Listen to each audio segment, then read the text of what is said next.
स्वागत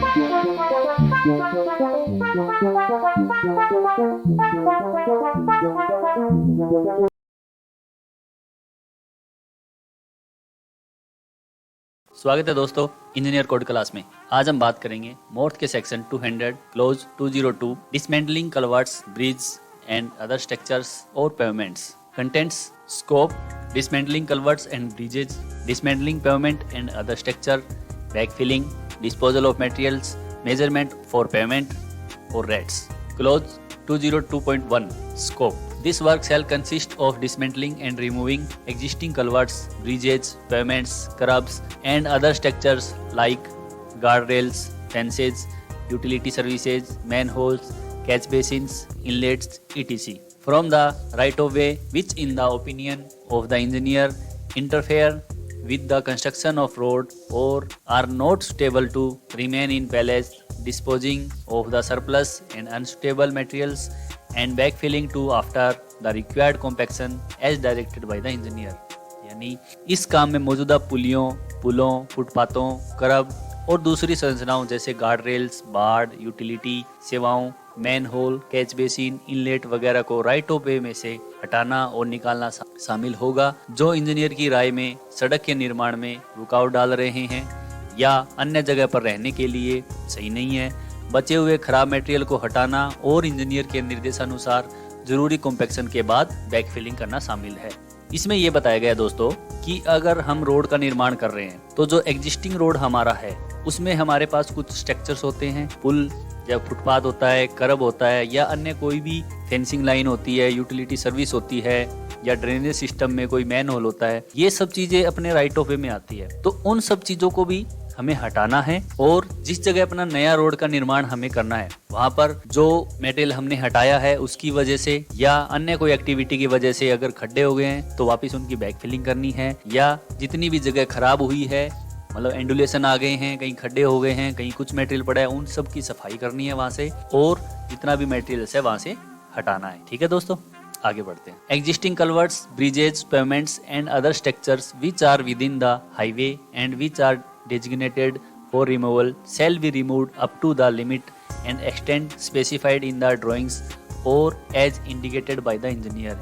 यानी मौजूदा पुल, फुटपाथ और दूसरी संरचनाएं जो हाईवे के अंदर हैं और उन्हें हटाने के लिए तय किया गया है उन्हें ड्राइंग में बताई गई सीमा और हद तक या इंजीनियर द्वारा बताए अनुसार हटाया जाएगा। इसमें यह बताया गया है जो भी अपना एग्जिस्टिंग स्ट्रक्चर आ रहा है उसको किस तरीके से हटाना है और कितनी दूरी पे हटा के ले जाना है, जो भी ड्राइंग में मेंशन उसी के अकॉर्डिंग हमें काम करना है। ठीक है दोस्तों, ये सब चीजें ड्राइंग में मेंशन होती है। ड्राइंग के अकॉर्डिंग अपने को नया रोड का निर्माण करना होता है और पुराना जितना भी स्ट्रक्चर होता है कौन सा स्ट्रक्चर हटेगा, कितनी विड्थ में हटेगा या कितनी लेंथ में हटेगा, कितनी डेप्थ में हटेगा, ये सब चीजें ड्राइंग में दी होती है और उसी के अकॉर्डिंग हमें आगे काम करना है और साफ सफाई और डिसमेंटलिंग का काम हमें करना है। Dismantling and removal operations shall be carried out with such equipment and in such a manner as to leave undisturbed adjacent pavement structures and any other work to be left in place। यानी तोड़ने और हटाने का काम ऐसे उपकरणों से और इस तरह से किया जाएगा कि आसपास की पक्की सड़क, स्ट्रक्चर्स और कोई भी दूसरा काम जो अपनी जगह पर रहना है उसे कोई नुकसान न हो। इसमें यह बताया गया है कि हम जो हटाने का जो काम करेंगे उसको इस तरीके से हटाना है कि पास वाली जो स्ट्रक्चर है उसको कोई नुकसान नहीं होना चाहिए, या कोई सड़क है या अन्य कोई स्ट्रक्चर है उन सब चीज़ों को भी नुकसान नहीं होना चाहिए। बहुत ही केयरफुली हमें काम करना है और ड्राइंग में जो चीज़ें दी गई है उसके अकॉर्डिंग हमें काम करना है। All operations necessary for the removal of any existing structure which might endanger new construction shall be completed prior to the start of new work. यानी किसी भी मौजूदा स्ट्रक्चर को हटाने के लिए जरूरी सभी काम जो नए कंस्ट्रक्शन के लिए खतरे बन सकते हैं नए काम शुरू होने से पहले पूरे कर लिए जाएंगे। इसमें यह बताया गया है कि नया कंस्ट्रक्शन हमें जब भी करना है उससे पहले जितने भी स्ट्रक्चर हैं हमें उनको हटा देना है। जब कंस्ट्रक्शन करते हैं उसके दौरान उसका एग्जिस्टिंग स्ट्रक्चर का कोई डिस्टर्बेंस नहीं होना चाहिए, उससे पहले ही हम उनको हटा देंगे और उसके बाद ही नया काम शुरू करेंगे। ठीक है दोस्तों, close 202.2 Dismantling culverts and bridges।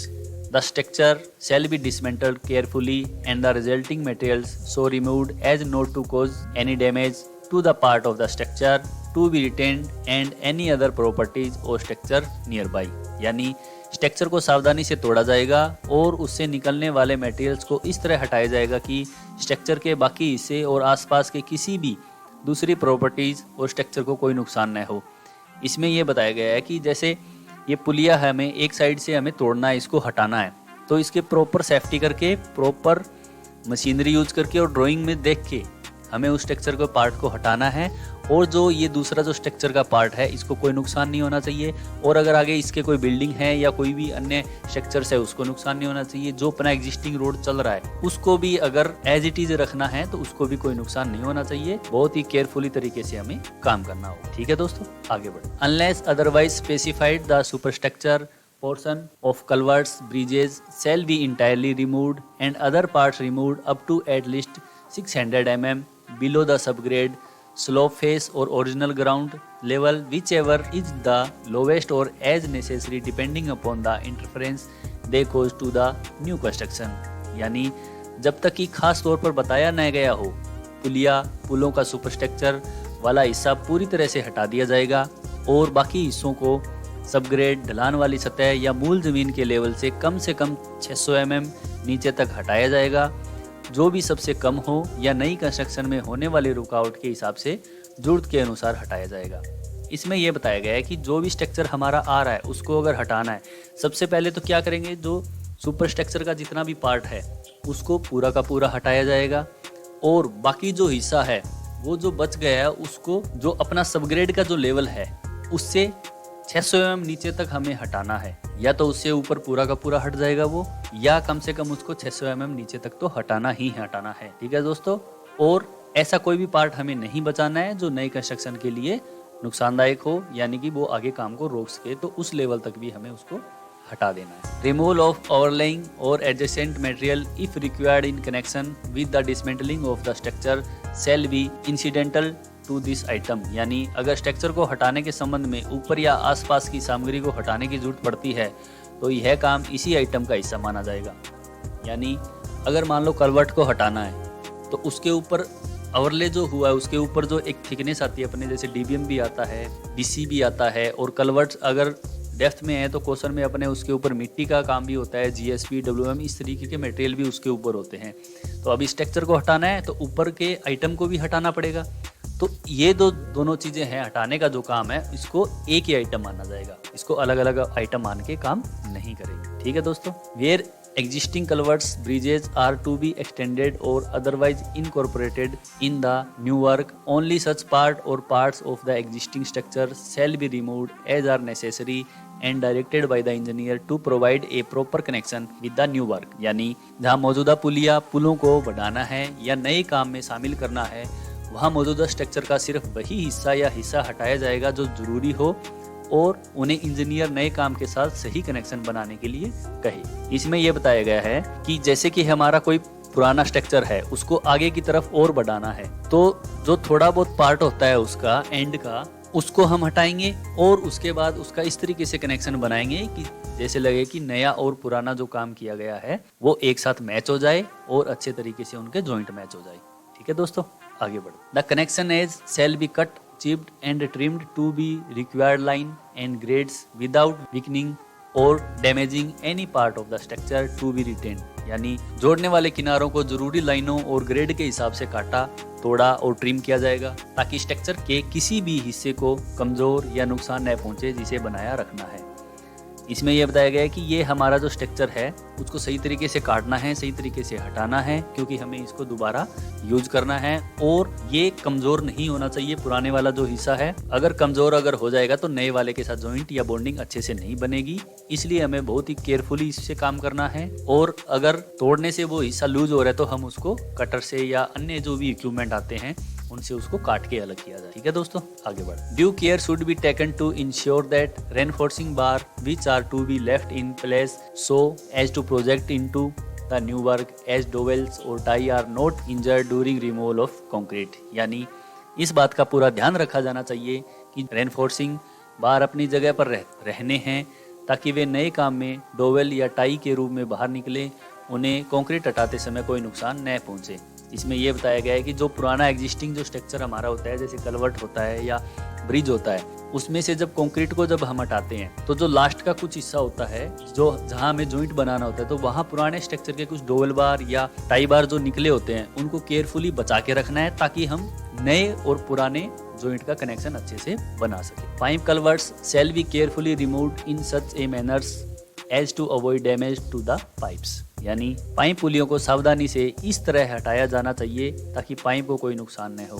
यानी पाइप कल्वर्ट अगर हमारे रोड के बीच में आते हैं तो उनको भी बहुत सावधानी से हटाना है, क्योंकि पाइप जो है उनको रीयूज हम कर सकते हैं, दोबारा से उनका उपयोग कर सकते हैं, इसलिए उन्हें आसान सही तरीके से हटाना है। Steel structure shall unless otherwise provided be carefully dismantle in such as manner as to avoid damage to members thereof, यानी जब तक कोई और प्रावधान न हो स्टील स्ट्रक्चर को सावधानी से इस तरीके से अलग किया जाएगा ताकि उसके हिस्सों को कोई नुकसान न हो। इसमें यह बताया गया है कि जो स्टील स्ट्रक्चर हैं जिनमें स्टील यूज हुआ है उनको भी सही तरीके से सावधानी से हटाना है और उसके जो हिस्से हैं उनको भी कोई नुकसान नहीं पहुंचना चाहिए और अच्छे तरीके से भी को हटाया जाए। ठीक है दोस्तों, आगे बढ़। If specified in the drawings और directed by the engineer that the structure is to be removed in a condition stable for a re-erection, all members shall be match marked by the contractor with white lead paint before dismantling, and pin, nuts, loose plates, etc. shall be similarly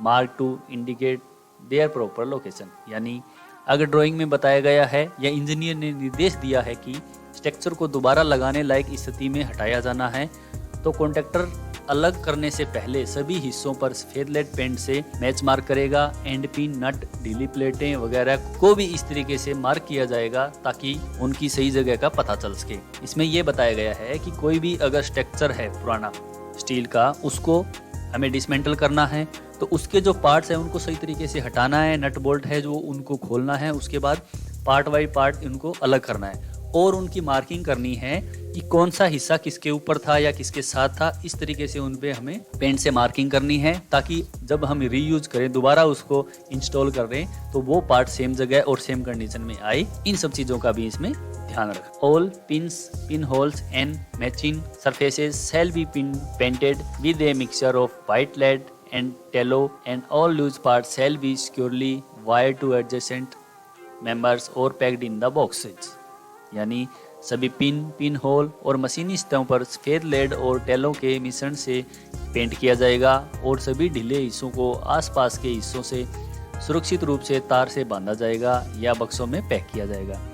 इसमें यह बताया गया है जो भी part हमने हटाया है उनको सही तरीके से बांधना है, अच्छे तरीके से रखना है और जितने भी नट बोल्ट है उनको एक जगह अलग रखना है और उन पर पेंट करके और सही तरीके से उनको रखना है और जो चीजें बॉक्स में या पैकिंग हो सकती है उनको सही तरीके से पैक करके हमें रखना। Timber structure shall be removed in such a manner as to avoid damage to such timber और lumber having salvage value as is designated by the engineer. यानी लकड़ी के स्ट्रक्चर को इस तरह से हटाया जाएगा कि इंजीनियर द्वारा बताई गई काम में आने वाली लकड़ी या लंबर को कोई नुकसान न हो। इसमें यह बताया गया है कि जो लकड़ी के जो ब्रिज होते हैं वहाँ पर भी हमें सावधानी से उन्हें हटाना है और सही तरीके से हमें उनको रिमूव करके और लकड़ी अगर दोबारा यूज लेनी है उसकी फिनिशिंग करके या कुछ ट्रीटमेंट करके तो इंजीनियर के अकॉर्डिंग उनको हटाना है और एक जगह उनको रख देना है, उनको कोई नुकसान नहीं होना चाहिए। Close 202.3 Dismantling pavements and other structures.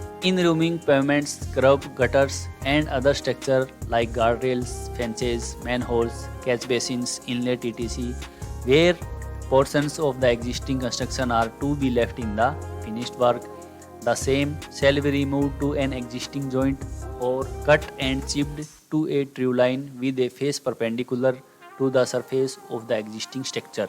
यानी फुटपाथ, करब, गटर और गार्डरेल, बार्ड, manhole, catch basin, inlet वगैरह जैसे दूसरे स्ट्रक्चर को हटाते समय जहां मौजूदा कंस्ट्रक्शन के कुछ हिस्सों को तैयार काम में छोड़ना है उन्हें मौजूदा जॉइंट तक हटाया जाएगा या काटकर और छीलकर एक सीधी लाइन में लाया जाएगा जिसका किनारा मौजूदा स्ट्रक्चर की सतह के परपेंडिकुलर होगा। इसमें यह बताया गया है कि जो फेंसिंग लाइन है, जो करब है या कोई भी मैन होल है, इनलेट है, कुछ भी स्ट्रक्चर है उसको अगर हमें यूज करना है तो हम बहुत ही केयरफुली तरीके से उसको हटाना है और उसकी कटिंग करनी है और कुछ हिस्सा उसका इस तरीके से रखा जाएगा कि दोबारा उसको यूज करना है और जो उसका किनारा होगा वो स्ट्रक्चर की किसी सतह के परपेंडिकुलर उसको रखा जाए। जैसा कि इस पिक्चर में दिखाया गया है कि ये चीज़ें हैं जो इसको देखो एक बहुत अच्छे तरीके से कटिंग किया गया है। यहाँ से भी कर्व का बहुत अच्छे से कटिंग किया गया है और यहाँ जो पेवमेंट है उसको भी बहुत अच्छे तरीके से कटिंग किया गया है और इसको ताकि आगे का जो पार्ट है उसको रीयूज करना है। तो इस तरीके से इनकी कटिंग वगैरह करके इसको बहुत केयरफुली तरीके से यहाँ पर काम कर। Sufficient removal shall be made to provide for proper grades and connections with the new work as directed by the engineer। यानी इंजीनियर के निर्देशानुसार नए काम के साथ सही ग्रेड और कनेक्शन बनाने के लिए पर्याप्त हिस्सा हटाया जाएगा। इसमें यह बताया गया कि जो पुराना जो काम है उसमें उसकी ग्रेडिंग मैच होनी चाहिए। जैसे बिटुमिन कर रहे हैं तो बिटुमिन में कौन से तरीके का मटेरियल यूज किया है, क्या मिक्स डिजाइन किया है, तो वो उसी तरीके का मटेरियल हमें यूज करना है। और जो कंक्रीट हमने की है उसमें कौन से ग्रेड की कंक्रीट की है तो उसी ग्रेड के कंक्रीट का हमें यूज करना है नया कनेक्शन बनाने के लिए। ठीक है दोस्तों। All concrete pavements, base courses in carriageway and shoulders etc designated for removal shall be broken to pieces whose volume shall not exceed 0.02 cubic meter and used with the approval of the engineer or disposed of। यानी सभी concrete footpath, carriageway और shoulder में base course वगैरह जिन्हें हटाने के लिए तय किया गया है उन्हें ऐसे टुकड़ों में तोड़ा जाएगा जिनका वॉल्यूम 0.02 घन मीटर से ज़्यादा न हो और इंजीनियर की मंजूरी से उनका इस्तेमाल किया जाएगा या उन्हें ठिकाने लगाया जाएगा। इसमें कहने का मतलब है जो भी स्ट्रक्चर का पार्ट अगर हमारा आ रहा है, ठीक है, कैरिजवे हो या शोल्डर में कुछ भी ऐसी चीज़ हो, तो जो टुकड़े जो करेंगे हम उनको इस तरीके से करेंगे कि जो टुकड़ों का जो वॉल्यूम है वो 0.02 क्यूबिक मीटर से ज़्यादा नहीं होना चाहिए। और वो जो टुकड़े किए गए उनका क्या करना है, उसको दोबारा यूज़ करना है, किस तरीके से करना है या यूज़ नहीं करना है या कहीं इनको डिस्पोज करना है, तो वो सब चीज़ें इंजीनियर की गाइडलाइन के अकॉर्डिंग इसको हम डिस्पोज कर देंगे या बाद में इसको साइड करके उसको दोबारा यूज करना है तो हम उसको यूज कर लें। Close 202.4 backfilling. Holes and depressions caused by dismantling operations shall be backfilled with excavated or other approved materials and compacted to required density as directed by the engineer। यानी तोड़ने फोड़ने के काम से बने गड्ढों और खाली जगहों को खोदी गई या दूसरी मंजूर शुदा चीज़ों से भरा जाएगा और इंजीनियर के निर्देशानुसार जरूरी डेंसिटी तक कॉम्पैक्ट किया जाएगा। जहाँ पर भी हमने मान लो यहाँ से कुछ मटेरियल हमने हटाया है और यहाँ से भी हमने तोड़ फोड़ करके चीज़ें हटाई है और नया कंस्ट्रक्शन हम कर रहे हैं, तो अब दोबारा से हम जो करेंगे तो उसका जो कंक्रीट का जो ग्रेड है उसी कंक्रीट के ग्रेड को यूज़ करना है और अगर कहीं खड्डे किए गए हैं तो सेम डेंसिटी में उसका कॉम्पैक्शन करके उसको सही तरीके से निर्माण करना है ताकि आगे आने वाले समय में उससे कोई परेशानी नहीं। ठीक है दोस्तों, आगे बढ़ते। Close 202.5 disposal of materials. All surplus materials shall be taken over by the contractor which may either be reused with the approval of the engineer or disposed of with all leads and lifts। यानी सभी बचे हुए सामान को contractor ले लेगा जिसे engineer की मंजूरी से दोबारा इस्तेमाल किया जा सकता है या सभी लीड और लिफ्ट के साथ निपटाया जा सकता है। इसमें यह बताया गया है कि जो भी मटेरियल है जो हमें एग्जिस्टिंग जो काम किया उसको तोड़ने का, हटाने का, तो वहाँ से जो भी मटेरियल हमें मिला है तो कॉन्ट्रैक्टर अपने पास रखेगा और जिस पार्ट को यूज करना है, जिस मटेरियल को यूज करना है उन्हें वो यूज करेगा और उसको लाने ले जाने का काम जो है वो कॉन्ट्रैक्टर खुद का। Clause 202.6 measurement for payment. The work of dismantling shall be paid for in units indicated below by taking measurements before and after as applicable. यानी तोड़ने के काम का पेमेंट नीचे बताई गई यूनिट्स के हिसाब से लागू होने पर पहले और बाद में माप लेकर किया जाएगा। इसमें यह बताया गया है कि जो पेमेंट जो हम करेंगे वो यूनिट्स के अकॉर्डिंग करेंगे और उसका मेजरमेंट तोड़ने से पहले भी करेंगे और तोड़ने के बाद भी करेंगे। ठीक है दोस्तों, आगे बढ़ते। Number 1, dismantling bricks, stone machinery, concrete, plain और रेनफोर्स्ड। उसका हम यूनिट लेंगे क्यूबिक मीटर में। Dismantling flexible and cement concrete payment, उसका यूनिट हम लेंगे क्यूबिक मीटर में। डिसमेंटलिंग स्टील स्ट्रक्चर्स, उसका यूनिट हम लेंगे टन में। डिसमेंटलिंग टिम्बर स्ट्रक्चर्स, उसका यूनिट लेंगे हम क्यूबिक मीटर में। Dismantling pipes, guard rails, kerbs, gutters and fencing, उसका हम लेंगे लीनियर मीटर में। और यूटिलिटी सर्विस को हम नंबर्स में हम काउंट करेंगे। ठीक है दोस्तों। Close 202.7 rates. The contact unit rate for the various items of dismantling shall be paid in full और carrying out the required operations including full compensation for all labours, materials, tools, equipment, safeguard and incidental necessary to complete the work. यानी तोड़ने फोड़ने के अलग अलग item के लिए contract unit rate का पूरा पेमेंट किया जाएगा, जिसमें काम पूरा करने के लिए ज़रूरी सभी लेबर, मटेरियल, औजार, उपकरण, सुरक्षा उपाय, दूसरे खर्चों का पूरा मुआवजा शामिल होगा। इसमें यह बताया गया है कि जो भी काम हमने किया है तो उसका पूरा पेमेंट मिलेगा, और जो मटेरियल, लेबर और जो इक्विपमेंट यूज हुए हैं उन पर जो खर्च लगा है उनका भी मुआवजा उसमें शामिल होगा। ज़्यादातर काम क्या होता है, जो पीछे जो यूनिट्स दिखाई है उसके अकॉर्डिंग ही होता है, और उन सब चीज़ों में जो लेबर चार्ज होता है, हटाना, मटेरियल जो यूज होता है, इक्विपमेंट जो यूज होते हैं, और जो सेफ्टी के इक्विपमेंट यूज होते हैं, वो सब चीज़ें शामिल होती है उस रेट में।